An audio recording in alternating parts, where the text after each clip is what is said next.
ಎಲ್ಲರಿಗೂ ನಮಸ್ಕಾರ. ಶ್ರೀ ಕನ್ಯಕಾ ಪರಮೇಶ್ವರಿ ಪುರಾಣ ಅಧ್ಯಾಯ 53.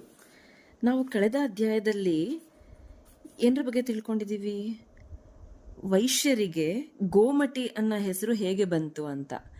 ಈಗ ತೆಲುಗುವಲ್ಲಿ ಮಾತಾಡೋ ಜನರಿಗೆ ಆಲ್ರೆಡಿ ಗೊತ್ತಿರುತ್ತೆ, ಗೋಮ್ಟೋಳ್ಳು ಅಂತ ಅಂತಾರೆ ವೈಶ್ಯರನ್ನ. ಅದನ್ನು ಕನ್ನಡದಲ್ಲಿ ಗೋಮಟಿ ವಂಶದವರು ಅಂತಾರೆ. ಕೋಮ್ಟೋಳ್ಳು ಮತ್ತು ಗೋಮಟಿ ಅನ್ನೋದು ಇದೆಲ್ಲ ಹೇಗೆ ಹೆಸರು ಬಂತು ಅನ್ನೋದನ್ನ ನಾವು ಕಳೆದ ಅಧ್ಯಾಯದಲ್ಲಿ ತಿಳ್ಕೊಂಡಿದ್ದೀವಿ ಅಲ್ವಾ? ಈ ಅಧ್ಯಾಯದಲ್ಲಿ 102 ಗೋತ್ರಜರು ಮತ್ತೆ ಅವರಿಗೆ ಬೇಕಾಗಿರುವಂಥ 10 ಲಕ್ಷಣಗಳ ಬಗ್ಗೆ ವಿವರವಾಗಿ ತಿಳಿಸಿದ್ದಾರೆ ಲೇಖಕರು. ಆದರೆ 102 ಗೋತ್ರಗಳ ವಿವರಗಳನ್ನ ಒಮ್ಮೆಲೆ ನಾನು ಕೊಟ್ಟರೆ ಅದು ಕೇಳೋವರಿಗೆ, ಓದೋವರಿಗೆ ಬಹಳ ಕಷ್ಟ ಅನ್ನಿಸ್ಬೋದು. ಆದ್ದರಿಂದ ನಾನು ಏನು ಮಾಡ್ತಾ ಇದ್ದೇನೆ ಈ ಅಧ್ಯಾಯದಲ್ಲಿ ಅಂದರೆ, ಆ 102 ಗೋತ್ರಗಳು ಯಾವ್ಯಾವು, ಎಷ್ಟೋ ಜನರಿಗೆ ಆ ಗೋತ್ರಗಳು ಯಾವ ಅನ್ನೋದು ಸಹ ಗೊತ್ತಿರಲ್ಲ ಅಲ್ವಾ ಸ್ನೇಹಿತರೆ. ಹಾಗಾಗಿ ಆ ಗೋತ್ರಗಳು ಯಾವುವು ಮತ್ತೆ ಯಾವ್ಯಾವ ಗೋತ್ರಗಳು ಯಾವ್ಯಾವ ಶ್ರೇಯ ಗೋತ್ರ ಪದ್ಧತಿಗೆ ಸೇರಿಕೊಳ್ಳುತ್ತೆ, ಅಂದ್ರೆ ದ್ವಾರ್ಶ್ರೇಯ, ಏಕಾಶ್ರೇಯ, ದಶಾರ್ಶ್ರೇಯ, ಇದೆಲ್ಲ ಯಾವುದರ ಕೆಳಗೆ ಬರುತ್ತೆ ಅನ್ನೋದನ್ನ ನಾನು ತಿಳಿಸ್ಕೊಡ್ಲಿಕ್ಕೆ ಇಷ್ಟಪಡ್ತೇನೆ ಈ ಅಧ್ಯಾಯದಲ್ಲಿ. ಆ ಪ್ರತಿ ಗೋತ್ರಗಳ ವಿವರಗಳನ್ನ ನಾ ಮುಂದೆ ಈ ಎಲ್ಲ ಅಧ್ಯಾಯಗಳು ಮುಗಿದ ಮೇಲೆ ಮತ್ತೆ ನನ್ನ ಕೆಲವು ವಿಡಿಯೋ ಮುಖಾಂತರ ತಿಳಿಸ್ತೇನೆ. ಈಗ ಈ ಅಧ್ಯಾಯದಲ್ಲಿ ಆ ಗೋತ್ರಗಳ ಬಗ್ಗೆ ಹೇಳ್ತಾ ನಾನು ಆ ಗೋತ್ರಗಳ ಫೋಟೋಸ್ ಕೂಡ ಇಲ್ಲಿ ಹಾಕಿರ್ತೇನೆ ನೋಡಿ. ಈ ಗೋತ್ರಗಳನ್ನ ಒಳಗೊಂಡಿದ್ದಷ್ಟೇ ಅಲ್ಲ, ಆ ಗೋತ್ರಗಳ ಬಗ್ಗೆ ವಿವರಗಳನ್ನ ತಿಳ್ಕೊಳ್ಳೋದು ಕೂಡ ಒಂದು ಪುಣ್ಯದ ಕೆಲಸನೇ. ಗೋತ್ರಗಳಲ್ಲಿ ಏಕಾರ್ಷೇಯ ಗೋತ್ರಗಳು, ದ್ವಾರ್ಷೇಯ ಗೋತ್ರಗಳು, ತ್ರಯಾರ್ಷೇಯ ಗೋತ್ರಗಳು, ಚತುರಾರ್ಷೇಯ ಗೋತ್ರಗಳು ಮತ್ತು ದಶಾರ್ಷೇಯ ಗೋತ್ರಗಳು ಅಂತ ಇದೆ.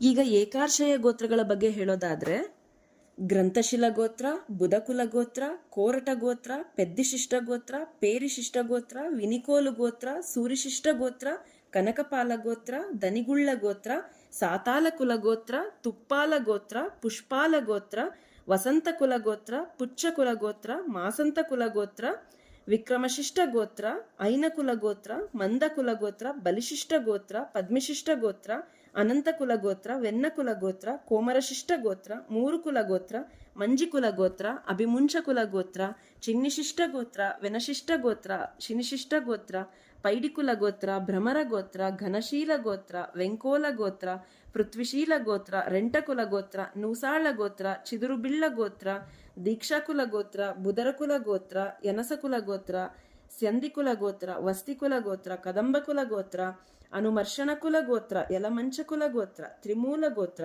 ಮುಷ್ಟುಕುಲ ಗೋತ್ರ, ಕ್ರಮಶಿಷ್ಟ ಗೋತ್ರ, ಚಂದ್ರಕುಲ ಗೋತ್ರ, ತೋಟಕುಲ ಗೋತ್ರ, ಪ್ರೌಢಯಾಚಕುಲ ಗೋತ್ರ, ಮಂಗಮ್ಮಕುಲ ಗೋತ್ರ, ಸೋಮಶಿಷ್ಟ ಗೋತ್ರ, ವಾಲಕುಲ ಗೋತ್ರ, ಇಸಮಕುಲ ಗೋತ್ರ, ಚಕ್ರಮೂಲಕುಲ ಗೋತ್ರ, ವೃದ್ಧಿಕುಲ ಗೋತ್ರ, ವಸ್ತಕಕುಲ ಗೋತ್ರ, ಕ್ರಾನಕುಲ ಗೋತ್ರ, ಕಮಲಕುಲ ಗೋತ್ರ, ಕನ್ಯಕುಲ ಗೋತ್ರ, ಧನಕುಲ ಗೋತ್ರ, ತ್ರಿವಿಕ್ರಮಕುಲ ಗೋತ್ರ, ಶಮನಕುಲ ಗೋತ್ರ, ಶೌನಕ ಗೋತ್ರ, ಆಮಲಾಹ್ವಾಯ ಗೋತ್ರ, ಪರಿಶಿಷ್ಟ ಗೋತ್ರ, ತುಳಸೀಕುಲ ಗೋತ್ರ, ಭೀಮಶಿಷ್ಟ ಗೋತ್ರ, ಗುಂಡಕಕುಲ ಗೋತ್ರ, ಇಕ್ಷ್ವಾಕುಲ ಗೋತ್ರ, ಹಸ್ತಿಕುಲ ಗೋತ್ರ, ಶ್ರೀಪುಂಕಶಿಲ ಗೋತ್ರ, ಗಣಪಕುಲ ಗೋತ್ರ.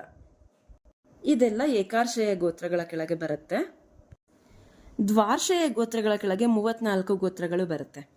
ಉದ್ವಾಹರ ಗೋತ್ರ, ವಿಶಿಷ್ಟ ಗೋತ್ರ, ಮನ್ಯುಕುಲ ಗೋತ್ರ, ಮಾನಾಭಕುಲ ಗೋತ್ರ, ಅನುಪಾಲ ಗೋತ್ರ, ಅನುಪಕುಲ ಗೋತ್ರ, ಇಂಚಕುಲ ಗೋತ್ರ, ಗೊಂಟಕುಲ ಗೋತ್ರ, ತುಲಶಿಷ್ಟ ಗೋತ್ರ, ವೃಕಶಿಷ್ಟ ಗೋತ್ರ, ಶ್ರೀರಂಗಕುಲ ಗೋತ್ರ, ಶ್ರೀಲಕುಲ ಗೋತ್ರ, ಗಂಟಾಕಹ್ವಾಯ ಗೋತ್ರ, ಘನಮುಖ ಗೋತ್ರ, ಚೇಗೋಳ್ಳ ಗೋತ್ರ, ಚೇರುಗೋಳ್ಳ ಗೋತ್ರ, ಫಲಕಕುಲ ಗೋತ್ರ, ಪಟ್ಟಣಕುಲ ಗೋತ್ರ, ದೇಶಿಷ್ಟ ಗೋತ್ರ, ದೈವಶಿಷ್ಟ ಗೋತ್ರ, ಮಿಥುನಕುಲ ಗೋತ್ರ, ಮೈತ್ರೇಯ ಕುಲ ಗೋತ್ರ, ಸನಕುಲ ಗೋತ್ರ, ಸಾನಕುಲ ಗೋತ್ರ, ಉತಶಿಷ್ಟ ಗೋತ್ರ, ಉತಕಾಲ ಗೋತ್ರ, ಉಪಮನ್ಯು ಗೋತ್ರ, ಉಪನಾಹ್ವಾಯ ಗೋತ್ರ, ಕಾಲಕುಲ ಗೋತ್ರ, ಕರ್ನಾಟಕುಲ ಗೋತ್ರ, ಚನ್ನಕುಲ ಗೋತ್ರ, ಜಾನಕುಲ ಗೋತ್ರ, ದೊಂತಕುಲ ಗೋತ್ರ, ದಂತಕುಲ ಗೋತ್ರ.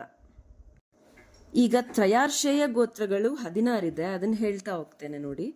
ಮುನಿಕುಲ ಗೋತ್ರ, ಮೂಲಕುಲ ಗೋತ್ರ, ನಾಭೀಲ ಗೋತ್ರ, ಯಲಿಶಿಷ್ಟ ಗೋತ್ರ, ಅರಸಕುಲ ಗೋತ್ರ, ಚಂದ್ರಿಕಾಹ್ವಾಯ ಗೋತ್ರ, ಚಂದ್ರಮಾಲಾಖ್ಯ ಗೋತ್ರ, ಚಂದ್ರಶಿಷ್ಟಾಖ್ಯ ಗೋತ್ರ, ಪ್ರೋಲಿಕಾಹ್ವಾಯ ಗೋತ್ರ, ಪುಂಸಿಕಾಹ್ವಾಯ ಗೋತ್ರ, ಪ್ರೋಲಿಷ್ಟಾಖ್ಯ ಗೋತ್ರ, ಚಿಂಕಾಹ್ವಾಯ ಗೋತ್ರ, ಚಿಂತಮಕುಲ ಗೋತ್ರ, ಚಿಂತಶಿಷ್ಟ ಗೋತ್ರ, ಪ್ರಕಾಲಕುಲ ಗೋತ್ರ, ವ್ರಕಶಿಷ್ಟಕುಲ ಗೋತ್ರ. ಚತುರಾರ್ಷೇಯ ಗೋತ್ರಗಳು 4 ಬರುತ್ತೆ. ಪಾಂಚಾಳ ಗೋತ್ರ, ಪಡಗಶೀಲ ಗೋತ್ರ, ಪಾಂಡ್ರುಕುಲ ಗೋತ್ರ, ಕಮಟಕುಲ ಗೋತ್ರ.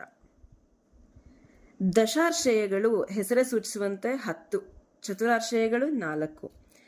ಪುನಗಶೀಲ ಗೋತ್ರ, ಗೋಶೀಲ ಗೋತ್ರ, ಉತ್ತಮ ಗೋಶೀಲ ಗೋತ್ರ, ಪಲ್ಲವ ಗೋಶೀಲ ಗೋತ್ರ, ಪಟುಗೋಶೀಲ ಗೋತ್ರ, ಸತ್ಯಗೋಶೀಲ ಗೋತ್ರ, ಭೀಮಗೋಶೀಲ ಗೋತ್ರ, ವೃಷಗೋಶೀಲ ಗೋತ್ರ, ನಂದಿಗೋಶೀಲ ಗೋತ್ರ, ಸೂರ್ಯಕುಲ ಗೋತ್ರ. ಒಟ್ಟು ಇಷ್ಟೆಲ್ಲ ಗೋತ್ರಗಳನ್ನ ಸೇರಿಸಿ 102 ಗೋತ್ರಗಳ ಬಗ್ಗೆ ತಿಳ್ಕೊಂಡ್ರಿ ಅಲ್ವಾ. ನಿಮಗೂ ಈ ಗೋತ್ರಗಳನ್ನ ಕೇಳಿದಾಗ ನಿಮ್ಮ ಗೋತ್ರದ ಬಗ್ಗೆ ಸಾಕಷ್ಟು ವಿವರ ಗೊತ್ತಿದ್ರೆ ನಿಮಗೆ ಮತ್ತಷ್ಟು ನಮ್ಮ ವೈಶ್ಯಕುಲದ ಬಗ್ಗೆ, ಈ ಗೋತ್ರಗಳ ವಿವರಗಳ ಬಗ್ಗೆ, ಅದರ ಲಕ್ಷಣಗಳ ಬಗ್ಗೆ, ಇಷ್ಟ ದೈವಗಳ ಬಗ್ಗೆ ತಿಳ್ಕೋಬೇಕು ಅಂತ ಆಸಕ್ತಿ ಇದ್ದರೆ ನನ್ನ ಚಾನಲ್ನ ದಯವಿಟ್ಟು ಸಬ್ಸ್ಕ್ರೈಬ್ ಮಾಡಿ. ಧನ್ಯವಾದಗಳು.